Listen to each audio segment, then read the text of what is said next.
Hi, welcome back to Person's Academy. I'm glad to have you with me today. During this session, I will show you the product launch that relates to reports from November 2024. So starting on the dashboard screen, we will go to Accounting and Reports. And then I'm going to just choose any random report, which is going to be the profit and loss account.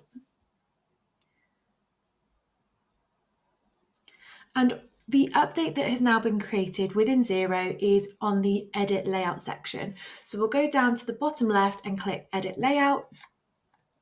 And what we're able to do is now we can preview this report. So up on the right side, we can now see our lovely report already made for us. And this is really handy when you're making changes because you might have quite a lot of, for example, administrative costs and you're moving them around and not realizing the order that they'll come through on, because again, sometimes this list will be longer than what is pulling through on your report due to the data that you have within your report.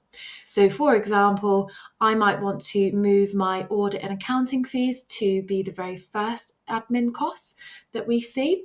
So I'll just move that and go back to click on preview. And there we can see that it's been updated. But don't forget to click update layout because otherwise it won't be updated on your report. And there you have it. Thanks for watching. I hope you found this video helpful. Please like and subscribe for more content. See you at the next one.